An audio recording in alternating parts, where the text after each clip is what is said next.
Radhe Radhe guys, स्वागत है आप सबका मेरे यूट्यूब चैनल जिसका नाम है श्री जी। आज जिस टॉपिक पर मैं आपसे बात करने वाली हूँ वो है, हमारा पारद चल रहा था। पारद में आज हम जिस टॉपिक पर बात करेंगे वो है हिंगुल से पारद निष्कासन कैसे होता है। ठीक है, तो शुरू करते हैं बिना देरी के। ठीक है, तो हिंगुलोत्थक पारद क्या होता है। हिंगुलोथ पारद क्या होता है। हिंग लुगात रस कार्शनम, इसका क्या है। हिंगुल पारद का प्रधान खनिज होता है। हिंगुल से पारद सर्वथा शुद्ध, सप्तकंचुक आदि दोष से रहित तथा समगुण गंधक जीर्ण पारद के समान होता है। अतः संस्कारित पारद के अभाव में हिंगुल से निष्कासित पारद का उपयोग श्रेयस्कर होता है। हिंगुल से प्राप्त पारद के लिए ऊर्ध्व पातन की क्रिया की जाती है। इसके लिए विद्याधर यंत्र, डमरू यंत्र, अधपातन यंत्र, त्रियक पातन यंत्र की क्रिया संपन्न की जाती है। नेक्स्ट है क्या, अथवा त्रियक पातन यंत्र का उपयोग किया जाता है। किसी भी चीज़ से कर सकते हैं।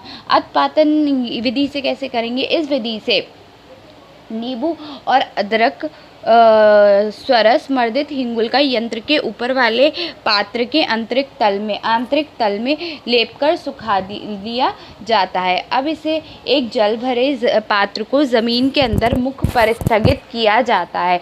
इसके साथ मुख मिलाकर पात्र के मुख का संधिबंधन कर दिया जाता है। ऊपर वाले पात्र की बाहर से उपलों द्वारा अग्नि दी जाती है। हिंगुल से निकला हुआ पारद जल वाले पात्र में एकत्र होता है। त्रियक पातन विधि, इस विधि में अदरक अथवा नींबू भावित हिंगुल चूर्ण को त्रियक पातन यंत्र के पात्र में डालकर त्रियक पातन विधि द्वारा पारद प्राप्त कर लिया जाता है। नाद यंत्र क्या होता है। इस विधि में हिंगुल चूर्ण को एक चौड़े कपड़े पर पतले स्तर में फैलाकर लपेटकर वर्ती अथवा पोटली बना ली जाती है। अब इस पोटली को एक टिन पर रखे निर्धूम अंगारे पर रखकर ऊपर से थोड़ा सा केरोसिन का तेल डालकर अग्नि प्रज्वलित कर चारों ओर 3-4 ईंट रखकर उसके ऊपर नाद उलटकर रख देते हैं। नाद के ऊपर भाग में पारद धूम्र रूप में एकत्र हो जाता है। इसके बाद कपड़े से धीरे धीरे रगड़कर एवं 3 से 4 बार कपड़े से छानकर पारद प्राप्त कर लेते हैं। निष्कासन विधि क्या है। एक पत्थर की खरल में हिंगुल का चूर्ण बना ले। अब इस चूर्ण को समान भाग अदरक या नींबू स्वरस लेकर थोड़ा थोड़ा डालकर खूब अच्छी तरह मर्दन कर ले। चूर्ण के शुष्क हो जाने पर इसे डमरू यंत्र, ऊर्ध्व पातन यंत्र या त्रियक पातन यंत्र में रखकर मध्य से तीव्र तक की अग्नि देकर पारद प्राप्त कर ले। ठीक है, अब क्या है, 250 ग्राम हिंगुल के लिए 2 घंटे की अग्नि पर्याप्त होती है। हिंगुल से पारद प्राप्ति हेतु त्रियक पातन यंत्र का उपयोग सबसे उत्तम होता है। इसमें पारद की क्षति संभावना कम से कम होती है। पारद 357 डिग्री सेल्सियस पे ताप पर उबलता है। यदि पारद को शुद्ध प्राप्त करना हो तो 400 से 450 से ताप उपयुक्त होता है। किंतु जब हिंगुल में पारद प्राप्त करना हो तो पारद एवं गंधक का यौगिक हिंगुल का यौगिक स्वरूप टूटकर पारद पृथक हो जाता है। इसके लिए 650 से 700 सेल्सियस तक ताप देना पड़ता है। ठीक है, अब है रस पारदीय कल्पनाएं। रस पारदीय कल्पनाएं कौन कौन सी होती। रस पारदीय कल्पनाओं का आधार द्रव्य पारद है। इसके लिए सुविधा, आवश्यकता और उपयोगिता के अनुसार शुद्ध हिंगोलात अथवा संस्कारित पारद लिया जा सकता है। पारद का स्वयं एकाकी रूप में ना हो तो उपयोग किया जाता है और ना ही वह औषध के अनुरूप या औषधि स्वरूप होता है। औषधियाँ क्या होती हैं। गुण प्राप्ति हेतु उसमें विविध द्रव्य संयोग एवं स्वरूप परिवर्तित किया जाता है। ठीक है, उसके बाद क्या है, जिसका वर्णन मूर्छना के नाम से किया जाता है। प्रक्रिया के आधार पर पारद से निर्मित या पारद होने वाली विविध उपकल्पनाओं को खरलीय, परपटी, पोटली, कुपीपक एवं भस्म आदि नामकरण किए जाते हैं। इसमें खरलीय कल्पनाएं, तो इसमें हम क्या क्या बताएंगे। देखो, अगर कहीं भी रस या पारदीय कल्पनाएं आएंगी तो उसमें हमें क्या क्या बतानी। खरलीय कल्पना यानी कि खल से मर्दन करते हैं। परपटी कल्पना आपकी हो चुकी। पोटली कल्पना मुझे करानी है। कूपी पक्व भी करानी है और भस्म आपकी हो चुकी है। ठीक है, तो भस्म कल्पना भी है। भस्म कल्पना मैं बता दूंगी। ठीक है, बस कल्पना थोड़ी सी लंबी है, वो अलग है, ठीक है, वो भी बता दूंगी। अब आपका मैं करवाऊंगी रस कल्पना में रस सिंदूर से शुरू करते हैं, ठीक है। रस जितने भी हैं वो करते हैं, पहले कुपिपक्व कर लेते हैं उसके बाद, ठीक है।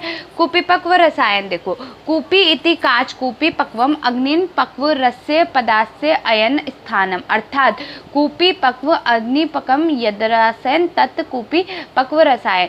कूपी का मतलब होता है कांच की शीशी, पक्व का मतलब होता है अग्नि से पाक, और रसायन यहाँ पे रस का मतलब हो गया पारद, और आयन का मतलब हो गया स्थान, यानी कि कांच की शीशी में पारद आदि द्रव्यों को अग्नि द्वारा पकाकर जो औषध तैयार की जाती है, ऐसे रसायन को कुपिपक्व रसायन हम कहते हैं, ठीक है।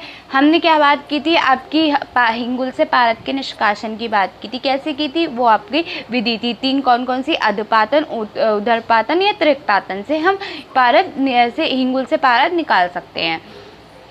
अब जो बात आ रही है वो आ रही कुपिपक्व। उसके बाद हमने रसपारदीय कल्पनाएं पढ़ी। रसपारदीय कल्पनाओं में कौन कौन सी कल्पना आई, देखो परपटी कल्पना आती है, पोटली बंद कल्पना आती है, खरलीय कल्पना आती है, कुपिपक्व रसायन आते हैं, और क्या आती है आपकी, बस इतनी आती है ना,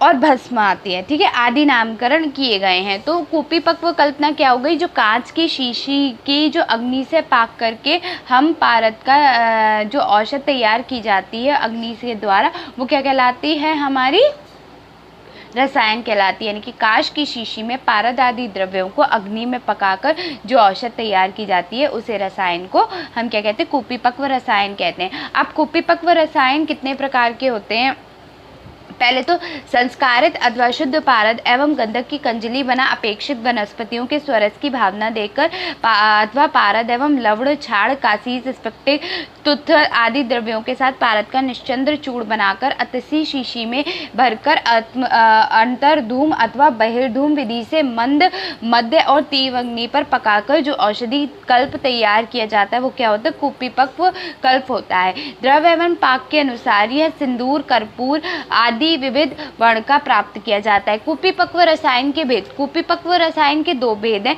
सागंध, निर्गंध। जैसे कि हमारे किसके थे, मूर्छना के थे, सागंध, निर्गंध, पर उसे 2 पार्ट्स में फिर डिवाइड कर दिया था, साग्नि और निराग्नि। उधर भी साग्नि और निराग्नि, पर अब यहाँ पे क्या है, यहाँ पे है अगर हम पारद के साथ गंधक मिलाते हैं केवल, तो हमारा रस सिंदूर बनता है या सुगम सिंदूर बनता है। अगर हम पारद, गंधक और कोई अन्य धातु मिला रहे हैं उसमें, तो ताम्र सिंदूर बनता है और रजत सिंदूर बनता है। अगर पारद, गंधक और अधातु मिला रहे हैं तो मल सिंदूर, ताल सिंदूर, शिदा सिंदूर आदि बनते हैं। पारद, गंधक, अधातु और स्वर्ण मिला रहे हैं तो पूर्ण चंद्रोदय, ताल चंद्रोदय आदि बनेंगे। निर्गंध में केवल 2 आते हैं, रस पुष्प और रस कपूर कल्पना।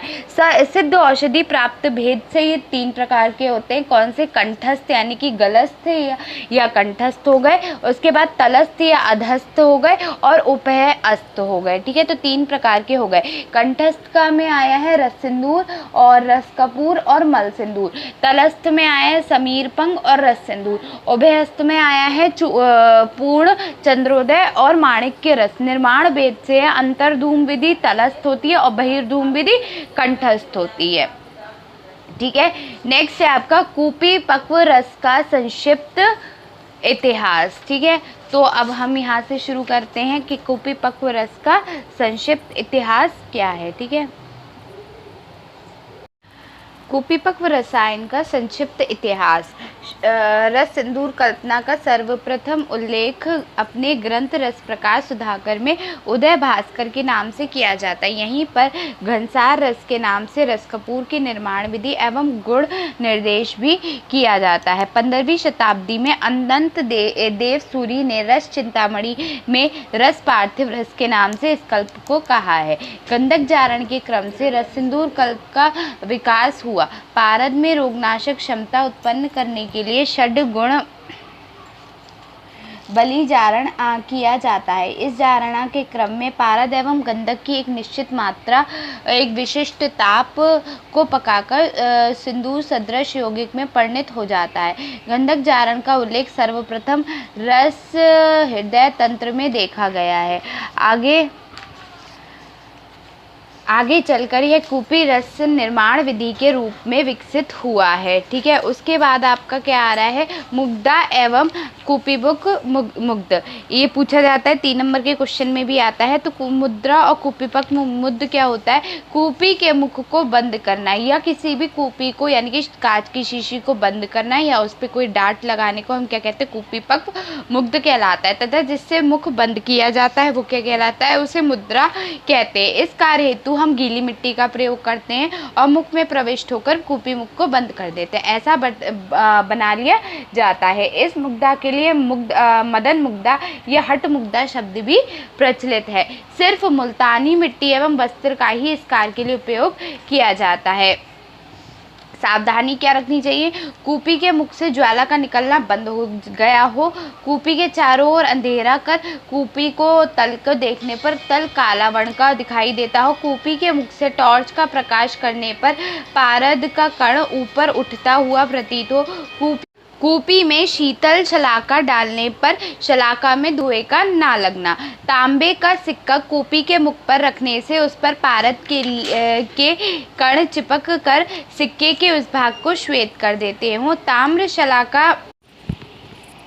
उसके बाद क्या है कि हम क्या करते हैं, तांबे का सिक्का कूपी के मुख पर रखने से उस पर पारद के कण चिपक कर सिक्के से उस भाग को श्वेत कर देते हैं।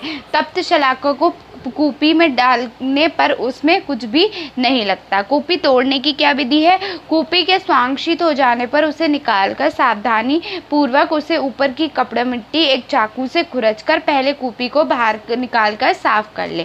अब रस सिंदूर उसके कंठ में कहाँ तक एकत्र हुआ है ये निश्चित कर लें, तो जो कूपी के बाहर से साफ हो जाने पर स्पष्ट परिलक्षित होगा। जब अब जहाँ तक रस सिंदूर एकत्र हुआ है उससे 1 इंच नीचे एक सुतली केरोसिन में भिगाकर लपेट लें तथा जला दें। सुतली के पूर्णतः जल जाने पर एक गीले वस्त्र से कूपी के तप्त भाग में आच्छादित कर दें। तप्त स्थान पर गोलाई में कूपी के टूटने की आवाज़ सुनाई पड़ने पर वस्त्र को हटाकर कूपी का ऊर्ध्व भाग ग्रहण कर लें। अब एक काष्ठ खंड से कूपी के ऊर्ध्व भाग को चारों ओर से धीरे धीरे ठोकें, बोतल टूटे नहीं इसका ध्यान रखें।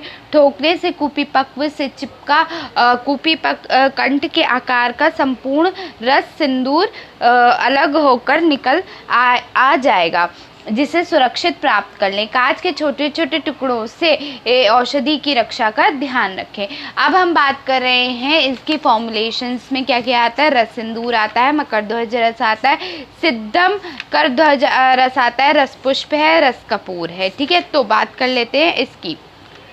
अब रस सिंदूर क्या है, रस सिंदूर है red sulphide of mercury, important topic है, पूछा जाता है।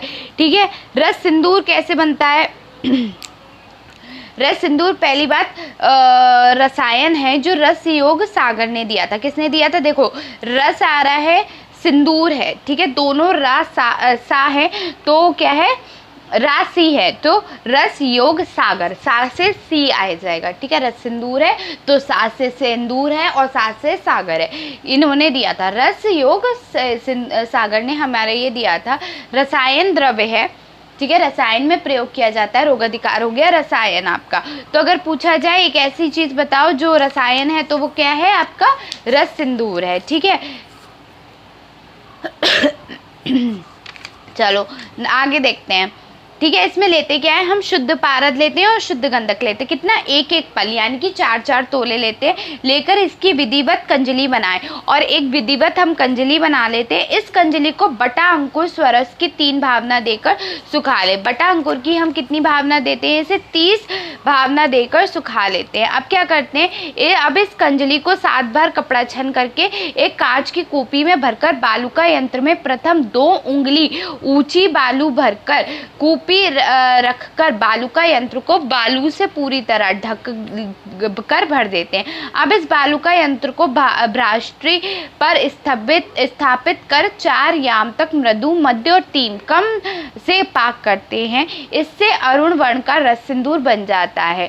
ठीक है, इसे बालू का यंत्र के से स्वांशित हो जाने पर सावधानी पूर्वक ग्रहण करें। यह अनुपान विशेष से विविध गुणों को प्रदान करने वाला होता है। नेक्स्ट है रस सिंदूर निर्माण। फिर कैसे होता है, और दूसरा जो रस तरंगिणी ने बताया, अभी तो हमारे रस योग सागर ने बताया था, रस तरंगिणी ने कैसे बताया, हमने शुद्ध पाउडर और शुद्ध गंधक लिया, कितना 8 तोला, यानी कि 2 तोले ले, 2 पल लिया, ठीक है। दोनों को खरल को एकत्र मिलाकर 2 दिन तक अच्छी तरह मर्दन कर कंजली बना ली, उसकी अच्छी प्रकार कंजली बना ली। अब इस कंजली को बढ़ के अंकुर स्वरस्थ अथवा कोमल सेमल की मसूलियों के स्वरस की 3 भावना देकर सुखा लिया। हमने ऊपर कितनी दी थी, 7 भावना दी थी, नहीं 3 भावनाएं दी थी ऊपर भी, किसकी, बट अंकुर के वृक्ष की 3 भावनाएं दी थी, ठीक है। यहाँ पे भी हमने क्या दी, 3 भावनाएं दी है, पर वहाँ पे यहाँ पे अब थोड़ा सा अंतर हो गया है, क्या कि अब एक दवात कोमल सेमल की मसूलियों के साथ 3 भावना देकर अब एक दवात जैसा आकार की शीशी लेकर उसको रुई और मिट्टी के गारे से 8 बार कपड़ाछन करके सुखा ले। वहाँ पे हमने कंजली को 7 बार कपड़ाछन करके कांच की कुपी में भरकर अलग कर दिया था, ठीक है। उसके यहाँ पे थोड़ा सा अलग है कि हम उसको रुई और मिट्टी के गारे से 8 बार कपड़े और मिट्टी करके सुखा ले। इस शीशी में उक्त अग्नि दे, ठीक है। उसमें हमने 3 प्रकार की अग्नि दी थी, मृदु, मध्य और तीव्र। प्रथम 2 याम यानी कि 6 घंटे तक मृदु अग्नि दे, फिर मध्यम अग्नि दे। गंधक की जीर्ण हो जाने पर कांच कूपी के मुख पर डाट लगाकर उसको गुड़ और चूने के मिश्रण से अच्छी प्रकार बंद कर दें, ठीक है। तत्पश्चात 6 घंटे की तीव्र अग्नि देकर रस सिंदूर को पाक करें। बालुका के स्वांशित हो जाने पर शीशी को निकालकर तोड़कर उससे जो रक्त कमल के समान बण वाला शीशी के गले में लगा हुआ होगा, वो क्या होगा, रस सिंदूर प्राप्त कर ले। रस सिंदूर प्राप्तिमान 6 भाग पारद एवं 1 भाग गंधक मिलाकर रस सिंदूर यौगिक का निर्माण किया जाता है।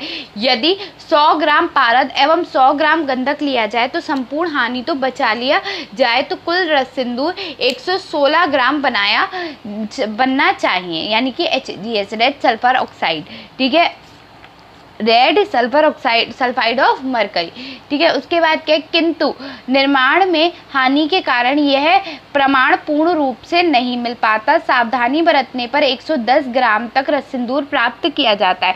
रस सिंदूर की मात्रा हो गई 1 से 2 रत्ती की मात्रा हम दिन में 2 बार देते हैं, ठीक है। रस सिंदूर के गुण क्या है, पहला तो रसायन हो गया, वाजीकरण है, नारी और स्वांग बल वर्धक है, फुफ्फुस की क्रियाशीलता को बढ़ाना है, ज्वर है, प्रमेह है, शूल है, भगंदर है, क्षय है, क्षय है, गुल्म है, पांडु है, स्थौल्य है, व्रण, अग्निवांत, कुष्ठ का नाश करने वाला, ठीक है। और 5 प्रकार की वायु का नियमन करने वाला, ठीक है। मलमूत्र और अपान वायु आदि को स्वाभाविक रूप से निकालने वाला, पित्त को बाहर निकालता है किंतु पलता दस्त नहीं करता, मतलब लूज मोशंस नहीं करता है, ठीक है। उसके बाद क्या है, पित्ताशय अथवा कोष्ठ में शोभ भी नहीं पैदा करता है, ठीक है। और क्या है, और क्या करता है, तो कोई तकलीफ उत्पन्न नहीं करता है, शोथ, मुखपान वगैरह, लाल स्त्राव या दाह भी उत्पन्न नहीं करता। ये उत्तम योगवाही है। अनुपान क्या है इसका, शहद, घी और मक्खन है, ठीक है। नेक्स्ट जो आ रहा है वो है मकर ध्वज। मकर ध्वज क्या है, ठीक है, मकर ध्वज, मकर ध्वज रस देखो। मकर ध्वज क्या है, चंद्रोदय रस या स्वर्ण सिंदूर, याद रखना। मकर ध्वज क्या है, चंद्रोदय रस भी है और स्वर्ण सिंदूर भी है। तो कहीं पे पूछा जाए स्वर्ण सिंदूर या मकर ध्वज ही क्या है, चंद्रोदय है, ठीक है। स्वर्ण सिंदूर के नाम से ये पूछा जाता है, ठीक है। मकर ध्वज किससे नाम से पूछा जाता है, चंद्रोदय के नाम से और स्वर्ण सिंदूर के नाम से भी पूछा जाता है। तो याद रखना, इसमें हम क्या लेते हैं, एक तो हम इंगुलत पारद लेंगे, लेना ही लेना है, और गंधक लेंगे। पारद और गंधक तो हमें लेना ही लेना है। साथ में मकर ध्वज लेते हैं तो वो क्या होता है, स्वर्ण पत्र लेते हैं हम। मात्रा देखो सबकी कितनी है, पारद की मात्रा 6 पल की होगी, गंधक की मात्रा 16 पल की, और 16 भाग की, ठीक है। और 8 भाग की आपकी किसकी होगी, आधा। पारद आधा होगा गंधक का, 8 भाग हम पारद का लेंगे, गंधक का 16 भाग लेंगे, और जो आपका क्या है स्वर्ण पत्र है वो 1 ही भाग लेंगे, ठीक है। नेक्स्ट देखो, भावना द्रव्य हम क्या क्या लेंगे, या तो वटंकर का स्वरस ले सकते हैं, घृत कुमारी का स्वरस ले सकते हैं, और रक्त कार्पास पुष्प स्वरस भी ले सकते हैं। आवश्यकता के अनुसार हम कुछ भी जो मिल जाए वो ले लेना, ठीक है। विधि क्या है, सर्वप्रथम स्वर्ण पत्र को कैंची से छोटे छोटे टुकड़ों में डिवाइड कर लेंगे, मतलब काट लेंगे। उसे एक पत्थर की खरल में डालकर पारद के साथ खूब अच्छी तरीके से सावधानी पूर्वक मर्दन करेंगे। ऐसा तब तक करेंगे जब तक कि पारद में स्वर्ण मिल ना जाए। अब उसमें गंधक डालकर अच्छी तरीके से मर्दन करके कंजली बनाएंगे। कंजली बनने के बाद उसमें रक्त करपास स्वरस या वट अंकुर या घृत कुमारी स्वरस की भावना देंगे। कितनी भावना देनी है? एक एक भावना देनी है, ठीक है। इस कंजली को 7 बार कपड़ा मिट्टी की हुई कांच कूपी में भरकर छानकर 7 बार उसको छानकर क्या रखना है? कपड़ा मिट्टी में कांच कूपी में भरकर बालुका यंत्र में स्थापित कर क्रम वृद्धि पूर्वक, यानी कि मृदु, मध्य और तीव्र अग्नि हम देते हुए 3 कांच कूपी में भरकर बालुका यंत्र में स्थापित कर पे क्रम वृद्धि पूर्वक अग्नि देते हुए 3 दिन तक पकाएंगे। और कितने दिन तक पकाना है? 3 दिन तक पकाना है। विधि का अनुसरण रस सिंदूर की तरह ही है। फिर क्या करेंगे कि उसके वही बिल्कुल सेम रस सिंदूर की तरह, कुछ अंतर नहीं है ना। बस क्या अंतर है कि हम इसमें 2 याम की अग्नि दे रहे थे, ठीक है, और दिन नहीं लग रहे थे इसमें, है ना। और इसमें क्या दिन लग रहे हैं, ठीक है। इसमें कितने दिन लग रहे हैं? 3 दिन तक दे रहे हैं, ठीक है। उसके बाद क्या करेंगे हम? स्वांशित होने पर कांच कूपी को तोड़कर क्या करेंगे? कूपी कंठ में लगे मकर ध्वज और कूपी तल में एकत्रित स्वर्ण को सावधानी पूर्वक निकालेंगे। इसे ही मकर ध्वज, चंद्रोदय या रस स्वर्ण सिंदूर कहते हैं। उसके बाद तल से एकत्र किए हुए स्वर्ण और मकरध्वज को एक साथ 3 दिन तक खरल में खूब मर्दन करके तदत्त रोगोत्पत्त अनुपान के साथ प्रयोग करेंगे, अथवा तदस्थ स्वर्ण 1 भाग, मकरध्वज 8 भाग लवंग का। और भी बताया गया है, क्या है कि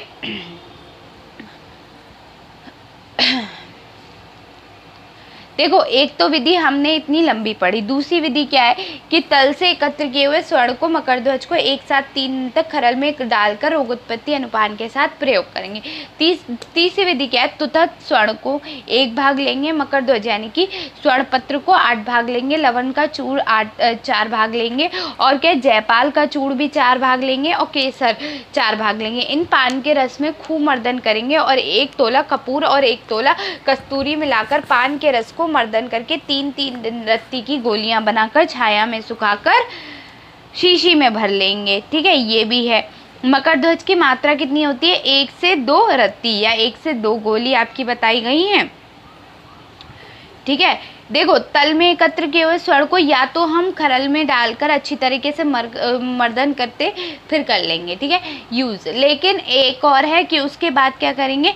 तो तटस्थ स्वर्ण को 1 भाग लेंगे, ठीक है, मकरध्वज को फिर लेंगे, फिर लवंग का चूर्ण लेंगे, फिर जयपाल का चूर्ण लेंगे और केसर का चूर्ण लेके इनके पान के रस को खूब अच्छी तरीके से मर्दन करके क्या करेंगे? और उसमें 1 तोला कपूर और 1 तोला कस्तूरी मिलाकर अच्छी तरीके से मर्दन करके 3-3 रत्ती की हम गोलियां बनाकर छाया में सुखाकर शीशी में भर लेंगे, ठीक है। फिर क्या होगा? ये तो ये हो गया। नेक्स्ट क्या है आपका? मकरध्वज अथवा मकरध्वज की मात्रा भी हो गई आपसे 1 से 2 रत्ती का। कब देंगे? प्रातः साय में उबाल कर ठंडा किया हुआ मिश्रित मिलाए हुए गाय के दूध से साथ सेवन करेंगे, ठीक है। अनुपान क्या है? मक्खन है या शहद है, ठीक है। गुड़ क्या है? जठराग्नि, स्मरण शक्ति, आयुष्य, शरीर की कांति को बढ़ाने वाला, वाजीकरण, वृद्धावस्था और अनुपान विशेष से सावधानी सर्व व्याधियों को दूर करने वाला होता है। ठीक है। अब हम क्या है? दूसरा है आपका, एक आ रहा है मुग्ध रस, आपके सिलेबस में ही है मुग्ध रस, ठीक है। मुग्ध रस क्या होता है? देखो, मुग्ध रस जो होता है वो क्या होता है? ग्रे पाउडर होता है। मुग्ध रस क्या है? ग्रे पाउडर है, जिसे हम कैसे, घटक द्रव्य क्या है इसके? तो अब हम काय की बात कर रहे थे? मुग्ध रस की। मुग्ध रस में हमने क्या लिया था? ग्रे पाउडर होता है मुग्ध रस। ये रस तरंगिणी ने दिया था, ठीक है। उसके बाद इसका जो घटक द्रव्य हैं वो है शुद्ध पारद है और शुद्ध खटिका है। गंधक इसमें हमने नहीं लिया है, इसमें खटिका ली गई है। शुद्ध पारद है 1 भाग, खटिका है 2 भाग, ठीक है। नेक्स्ट जो आ रहा है वो क्या है कि उपरोक्त निर्माण विधि है। उपरोक्त दोनों द्रव्यों को एक पत्थर के खलग में डालकर पारद के निश्चंद्र होने तक मर्दन करें, यही मुग्ध रस है। इसका वर्ण हल्का भूरा होता है। नोट, बाजार में ये ग्रे पाउडर के नाम से मिलता है, ठीक है। मात्रा बहुत आसान है, कुछ ज़्यादा इसमें नहीं करना है, बस पत्थर के कलर में डालकर इसका मर्दन करके करते हैं, ठीक है। पारद डालकर मर्दन करते हैं और क्या करते हैं, निश्चंद्र होने तक मर्दन करते हैं। मुग्ध रस है, ठीक है। उसके बाद इसका वर्ण कैसा होता है, हल्का भूरा होता है। नोट है कि ये ग्रे पाउडर के नाम से मार्केट में मिलता है। फिर है कि इसकी मात्रा होती है आधा रत्ती से 2 रत्ती तक की, और 1 वर्ष के बच्चों को 1/8 रत्ती से 1/4 रत्ती तक हम दे सकते हैं। मुग्ध रस के अंतः प्रयोग से अतिसार नहीं होता, वमन नहीं होता और सहज फिरंग रोग को नष्ट कर देता है, ठीक है। इन रोगों को नष्ट करता है। बालकों के लिए विशेष रूप से बतलाया गया है। बच्चों के अतिसार, हरे, पीले, अमृतिका वर्ण के दुर्गंध युक्त लूज मोशंस में हमें ये लाभकारी होता है। मुग्ध रस का आमिक प्रयोग क्या है कि 1 रत्ती मुग्ध रस जल के साथ 1 अथवा 2 माह तक लगातार सेवन करने से गर्भिणी। फिर क्या है, फिर है कि इसके 1 रत्ती मुग्ध रस का आमिक प्रयोग क्या है, 1 रत्ती मुग्ध रस जल के साथ 1 अथवा 2 माह तक लगातार सेवन करने से गर्भिणी स्त्री का नया एवं पुराना फिरंग रोग नष्ट होता है। 1/4 रत्ती की मात्रा में बच्चों को जल के साथ देने से अथवा सहज फिरंग रोग नष्ट हो जाता है, ठीक है। तो ये फिरंग रोग नष्ट करता है बच्चों में। मुग्ध रस पारद का एक निर्गंध यौगिक है।